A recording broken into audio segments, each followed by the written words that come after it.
Salam Pendidikan Indonesia. Hai Sobat Festival Studio. Nah, kali ini kita akan membahas tentang apa yang sebenarnya dipelajari di jurusan Tata Boga. Nah, jurusan Tata Boga di sini kalau saya menjelaskan mungkin kurang bukan di bidangnya lah. Jadi kan kita ada instruktur di sini dari SMK Negeri Matese, Pak Alfian Cahya Budi. Halo. Nah, di sini nanti akan menjabarkan semuanya tentang jurusan Tata Boga. Sebenarnya kan sebenarnya bukan jurusan ya, Pak. Jurusan prodi ya. Kompetensi keahlian. Oh, kompetensi keahlian. Ya. Kalau prodinya prodinya itu bukan di kuliner. Oh, kuliner. Ya, di kuliner. Itu. Jadi prodinya kuliner, terus program keahliannya Tata Boga. Nah, sebelum kita mulai dialog dengan Pak Alfian selaku instrukturnya lah Tata Boga, kita ikuti dulu cuplikan preview berikut. Jurusan Tata Boga merupakan bagian dari program keahlian kuliner, kompetensi keahlian Tata Boga selama 3 tahun. Mata pelajaran pada jurusan Tata Boga diantaranya muatan nasional terdiri dari mata pelajaran pendidikan agama dan budi pekerti, pendidikan Pancasila dan kewarganegaraan, bahasa Indonesia, matematika, sejarah Indonesia, bahasa Inggris dan bahasa asing. Untuk muatan kewilayahan terdiri dari seni budaya dan pendidikan jasmani, olahraga dan kesehatan. Untuk muatan peminatan kejuruan terdiri dari dasar bidang keahlian, dasar program keahlian, dan kompetensi keahlian. Untuk dasar bidang keahlian terdiri dari simulasi dan komunikasi digital, IPA terapan, kepariwisataan. Untuk dasar program keahlian terdiri dari keamanan pangan, sanitasi, higienis, dan keselamatan kerja, pengetahuan bahan makanan, boga dasar, ilmu gizi. Untuk kompetensi keahlian terdiri dari tata hidang, pengolahan dan penyajian makanan, produk cake dan kue Indonesia, produk pastry dan bakery, dan produk kreatif dan kewirausahaan. Nah, itu tadi struktur kurikulum dan RPP-nya seperti apa di jurusan Tata Boga. Jadi kalian nanti bisa melihat dulu rinciannya apa aja sih yang dipelajari di jurusan Boga secara struktur ya, dari sudah resmi itu dari Kemendikbud. Nanti kita dialog ya. Yang pertama Pak Alfian, selamat pagi. Selamat pagi Pak Febri. Nah, gimana kabarnya? Alhamdulillah sehat. Alhamdulillah sehat ya, di musim COVID seperti ini memang kita harus menjaga kesehatan ya. Apalagi dari konsumsi makanan ya. Selalu makan yang enak pokoknya. Caranya makan yang enak. Yang enak itu masih istilahnya masih belum standarnya itu seperti apa? Yang apalagi di musim COVID yang seperti ini ya, itu kita tuh butuh asupan nutrisi yang banyak. Karena apa? Kalau nutrisinya banyak, asupan gizinya itu banyak, insya Allah nanti imunitas kita akan meningkat. Nah, makanya itu orang umum itu melihat yang enak itu belum tentu bergizi. Kayak seperti junk food mungkin atau minuman-minuman yang gulanya tinggi seperti itu kan enak-enak tuh, tapi kan gorengan seperti itu kan enak, tapi kan belum tentu bergizi. Betul, yang enak belum tentu sehat. Makanya kita harus bisa memilih makanan enak yang sehat itu seperti apa ya.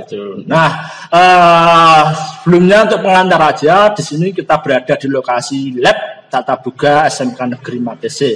Lab ini sudah dibangun berapa? Dari tahun 2019 baru ya, makanya masih kondisinya bagus. Masih bagus. Nah, sekolah SMA Matese juga termasuk sekolah baru juga, tapi sudah standarnya memang sekolah unggulan, alhamdulillah gitu loh. Jadi di sini ada 2 jurusan, yang pertama multimedia dan yang kedua Tata Boga, seperti itu. Nah, untuk Tata Boganya sendiri udah berapa tahun, Pak? Sejak tahun 2018 sampai sekarang berarti hampir 3 tahun. Iya, hampir 3 tahun sudah berdiri di SMK Negeri Matesih. Jadi tidak baru-baru amat aja itu. Ya udah, kita nanti insya Allah akan meluluskan tahun ini nanti tanggal 3 Juni nanti lulusan pertama kali untuk kompetensi keahlian tata boga. Alhamdulillah. Ya, meskipun COVID seperti ini, tetap anak-anak tetap semangat untuk meneruskan pendidikan hingga lulus sekolah ya. Mudah-mudahan COVID-nya segera berakhir. Nah, gini Pak Alfian, mengawali dialog ya. Mungkin di sini masih banyak yang awam lah. Orang-orang banyak yang awam, apalagi adik-adik yang habis lulus SMP sini. Kemarin udah banyak yang tanya sama saya jurusan multimedia, jurusan animasi seperti apa, masih ragu seperti apa. Makanya saya mewakili adik-adik inilah bahwa sebagai orang awam untuk berdialog dengan Pak Alfian ya selaku instruktur tata boga ya. Nah, yang pertama, jurusan tata boga itu apa sih? Oh, nah ini kan mungkin ya banyak adik-adik atau mungkin orang tua siswa yang kurang tahu mungkin ya tata boga. Oh, nanti tata boga itu pelajarannya hanya masak saja. Tidak ya.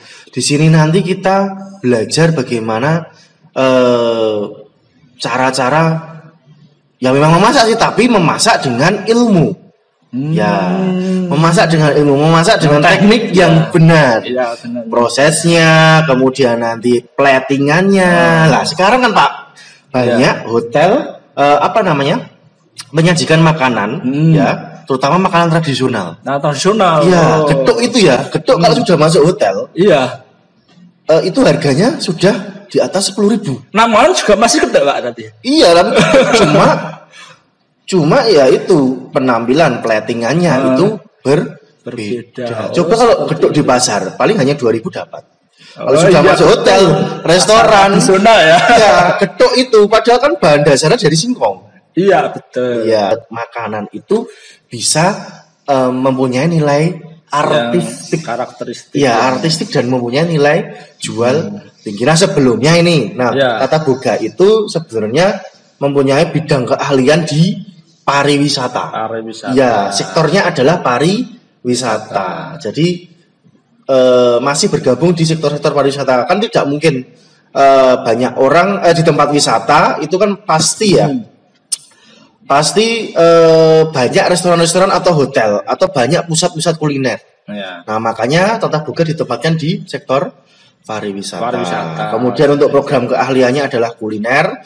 Dan kompetensi keahliannya adalah tata boga. Ya.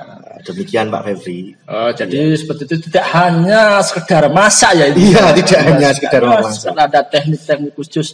Ibaratnya kalau kita melihat ibu-ibu di rumah masak itu enggak seperti itu ya kan. Tentunya ada teknik khusus kalau di sini ya. Ya, seperti itu. Dari kebersihan makanan, kebersihan yang masak, kemudian kebersihan alat hidang, kebersihan untuk ruangan makan, itu semua diperhatikan. Bahkan nilai gizi yang terkandung di makanan itu diperhatikan.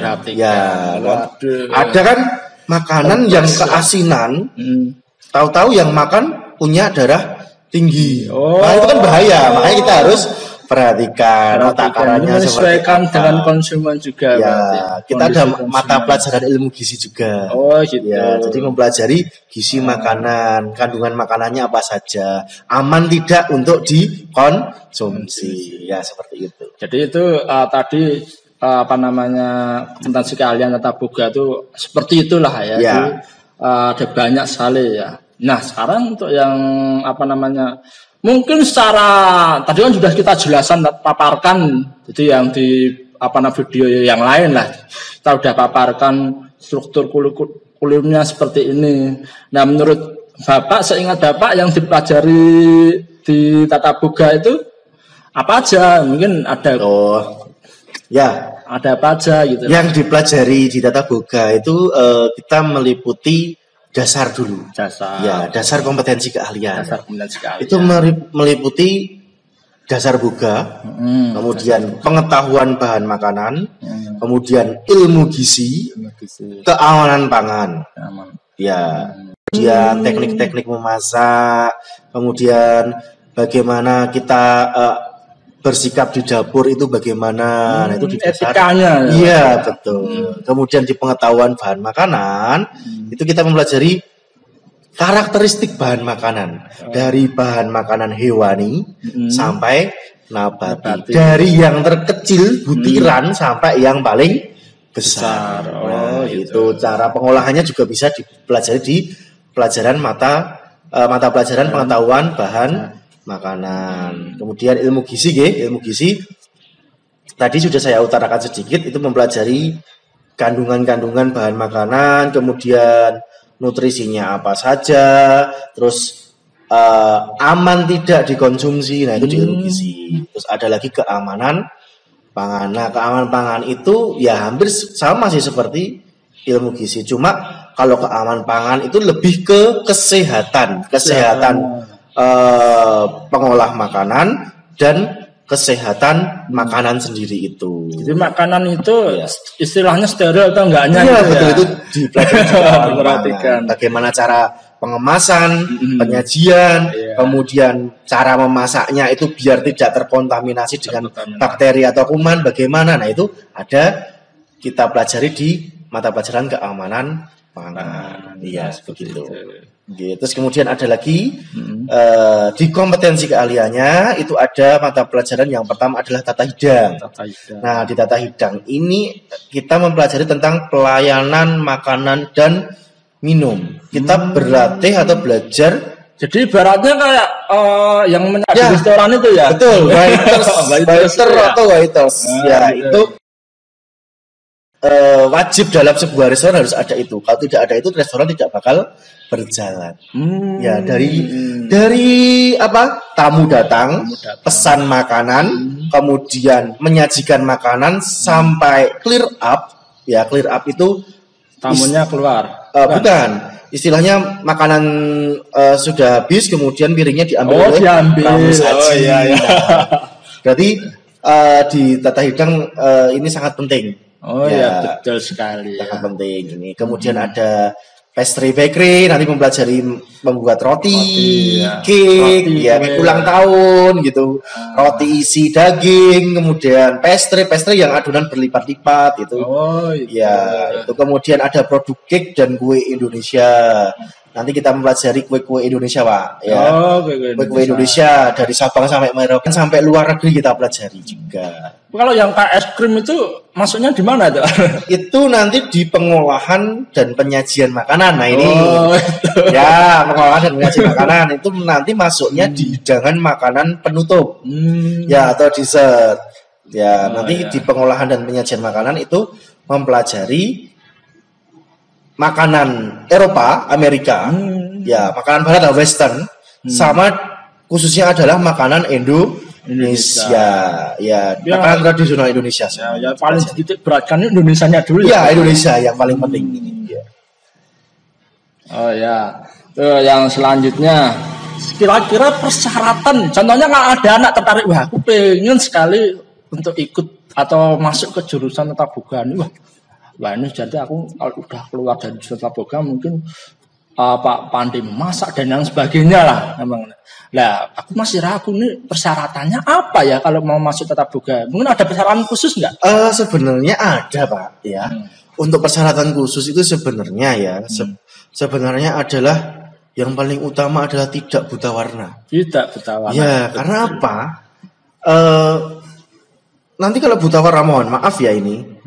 Nanti tomat itu disangka nanti buah stroberi mungkin atau buah jeruk, mungkin buah apa namanya? Nah, itu warna merah kok kelihatannya jadi kuning. Nah, itu makanya minimal tidak buta warna karena nanti membedakan macam-macam bumbu sama normal indera penciuman dan perasa. Kalau betul. Kalau tidak bisa merasakan perasa atau suatu bahan itu karakteristiknya bagaimana, nanti tidak bisa.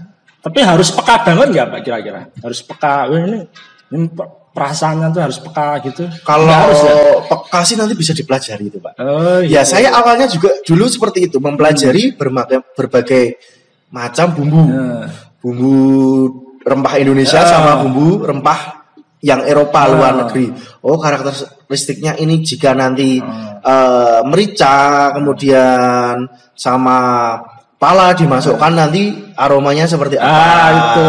Terus kemudian jahe sama kunyit itu nanti dijadikan satu, di blender, diolah menjadi masakan, nanti ciri khas rasanya seperti apa itu perlu juga. Bedakannya rempahnya itu apa dari bahan apa itu mungkin ada ilmunya ternyata. Ada ilmunya nanti, ada trik-triknya. Makanya silahkan bergabung di jurusan Tata Boga. Sangat seru sekali nanti. Jadi intinya tadi tidak buta warna dan perasanya normal ya. Ya, pokok indera perasa, penciuman itu normal. Dan yang paling penting adalah sehat. Karena kalau seseorang itu tidak sehat, itu tidak boleh mengolah makanan. Contohnya adalah orang yang sedang sakit flu, itu tidak diperbolehkan mengolah makanan. Tapi kan kalau sakit-sakit ringan seperti itu kan istilahnya nggak permanen ya Pak? Iya, betul. Maksud saya itu kalau sakit flu itu kan dia membawa virus. Oh iya, betul. Virus influenza ya. Influenza. Nah, itu kan nanti kalau dia bersin, kalau tidak diantisipasi, itu bisa jatuh ke makanannya, bersinnya itu kan membahayakan konsumen nanti, ya toh. Kira-kira kalau anak itu ibaratnya apa ya? Bukan trauma, namanya apa ya? Itu kayak kacang-kacangan tuh sensitif itu apa namanya kalau sensitif ya? Oh, alergi itu kira-kira masih bisa nggak ya kita kira-kira alergi bahan makanan lah gampangannya sebenarnya kalau alergi bahan makanan sih bisa ya, bisa kita antisipasi. Sebenarnya kan alergi itu disebabkan karena terlalu banyak mengkonsumsi bahan makanan yang dia anggap alergi.